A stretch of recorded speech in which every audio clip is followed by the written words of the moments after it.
골목길 어디서나 흔히 볼 수 있는 음식물 쓰레기 수거함. 이 음식 썩는 냄새와 몰려드는 파리떼로 옆을 지나가는 것조차 불쾌할 때가 한두 번이 아닌데요.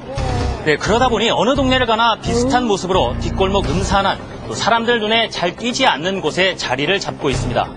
네, 하지만 특히 음식물 쓰레기 수거함이 문제가 되는 건 단지 지독한 냄새 때문도 또 징그러운 해충 때문도 아니라고 하는데요. 아, 저 뚜껑 열 때 너무 그러니까 더러우니까. 그게 하나 꽉 차가지고 막 둥둥 뜨면 벌레가 나오잖아, 바깥으로. 만져도 찝찝하고 집에 가서 씻어도 조금 찝찝하고 진짜. 하루에 한 번 혹은 이틀에 한 번씩은 음식물 쓰레기를 버리기 위해 수거함을 이용하게 되는데요.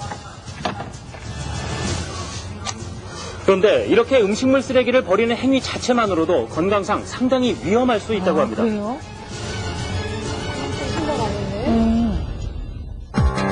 네, 매일 음식물 쓰레기를 버리러 가면서 만지게 되고 또 하루에 몇 번씩도 옆을 지나가게 되는 음식물 쓰레기 수거함. 얼마나 지저분할지 짐작해 보신 적 있습니까? 제작진이 세균 배양 실험 기구로 음식물 쓰레기 수거함을 무작위로 검사해 봤는데요. 사람의 손이 직접 닿는 뚜껑 부위에서 채취를 했습니다. 겉보기에는 위생 상태가 양호한 수거함도 몇 개 눈에 띄었었는데요. 과연 어떤 결과가 나왔을까요? 네, 음식물 쓰레기를 버리다 보면 반드시 닿아야만 하는 수거함 손잡이와 뚜껑에서 나온 세균들입니다. 식중독의 원인이 될 수 있는 황색 포도상 구균과 대장균이 다량 검출이 됐는데요. 저희가 모두 4곳에서 표본을 추출했습니다. 식당과 또 주택가, 아파트에 있는 수거함 뚜껑, 그리고 하나는 수거함 속에서 그 표본을 채취했는데요. 육안으로 식별이 가능하도록 배양을 해봤습니다. 자, 수치로 확인해 보실까요? 많은 사람들의 손을 타는 지하철 손잡이에 770배, 또 화장실 손잡이에 270배의 세균이 수거함 손잡이에서 검출됐는데요. 네, 지금 보시는 그래프는 대장균 수에 관한 결과입니다. 화장실 좌대에서 나온 대장균 수보다 9배 가까이 많았습니다. 29개 수거하면서 대장균군이 다량 검출되었고요. 특히 식중독을 유발시킬 수 있는 황색포도상균이 9개 수거하면서 왼손으로 잡으면 안 되겠군요. 네, 그렇습니다. 덮개를 여는 순간 그런 손에 균이 옮겨지고 또 신발에 그런 것이 균이 옮겨지게 되면 다음에 이제 집으로 간다든가 엘리베이터 버튼을 누른다든가 강제복 입고 가야 돼요. 외국으로 간다든가 이런 과정 중에서 교차염이 일어날 수 있고요. 그렇다면 살짝 손끝으로 수거함 뚜껑을 열면 괜찮지 않을까요? 네, 그래서 실험해봤습니다. 좀 더 정확한 실험을 위해 실험 전 미리 알코올로 손을 깨끗이 씻은 주부. 평소처럼 음식물 쓰레기를 분리수거용 봉투에 넣고 수거함에 버렸습니다. 굉장히 깨끗한 데인데요? 네, 이 수거함에 있던 세균이 얼마나 많이 손으로 옮겨왔는지 세균 배양 실험 기구로 측정해보기 위해 채취를 했는데요. 그 결과는 잠시 후에 공개하겠습니다. 자, 우리 아이들 또 수거함 주변에 가기만 해도 세균에 쉽게 노출된다고 하는데요. 이 뒷골목에서 공놀이 많이 하지 않습니까? 이 수거함 주변에서 공놀이 잠깐 한 아이, 과연 얼마나 많은 세균이 아이의 손으로 옮겨왔을까요? 이 두 가지 결과를 공개하겠습니다. 직접 만지지 않고 근처에만 있었던 그렇습니다.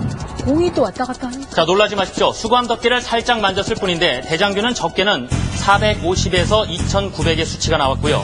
일반 세균은 최고 9만 1,000 단위의 균이 옮아온 것으로 나타났습니다. 게다가 문제는 이런 손으로 집으로 들어갈 때까지 문고리며 여러 가지 물건들을 만지게 되기 때문에 수거함에 음식물 쓰레기 잘못 버렸다가는 내 손으로 집안에 유해 세균을 잔뜩 불러들이는 상황이 된다는 겁니다. 대장균이나 황색 포도상구균이나 모두 다 장염을 일으킬 수 있는 균 중에 하나입니다. 특히 소아나 노인같이 면역이 떨어져 있는 분들은 이제 심한 장염으로 인해서 폐혈증도 유발할 수가 있겠고요.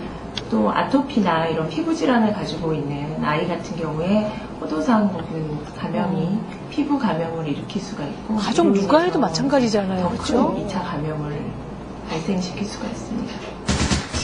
음식물 쓰레기 수거함, 지금보다 더 철저한 위생관리가 필요할 것 같은데요. 지자체 한 곳을 찾아가 봤습니다. 과연 음식물 쓰레기 수거함 어떻게 관리되고 있을까요?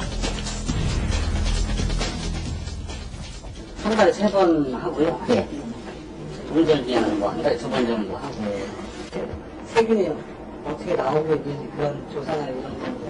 그거는 아직까지 해본 적은 없어요. 세균은 뭐 조사까지 해본 적은 없고, 저희들도 뭐 주민들 편의 입장에서 각종 많은 세척을 주기적으로 했으면 좋겠는데, 한정된 예산으로 그걸 다 충족한다는 거는 같은 두 개가 있거든요. 지금 아파트는요. 음식물 쓰레기통을 안 하는 것 사실 같은데. 대상실이 있어요. 예. 아파트는 아무 문제가 없어요. 네, 아파트 단지 내에서 관리한다는 아파트 내 수거함 얼마나 또 잘 관리가 되고 있을까요? 안 씻어주지. 우리가 씻지. 그냥 뭐 이래가지고 그냥 뭐 설러가지고 뭐 깨끗이 버리면 되잖아. 네, 그래서 기존 수거함을 페달을 발로 눌러 뚜껑을 여는 방식의 수거함으로 교체하기만 해도 지금보다 위생 상태가 많이 개선될 수 있다고 합니다. 그러려니 또 지금까지 그렇게 해왔거니 하는 생각보다는 좀 더 적극적인 자세가 필요할 것 같은데요. 잘 하시면 또 비누와 물로 적절하게 이루어지면 70-80% 이상 그 세균을 다 없앨 수가 있습니다.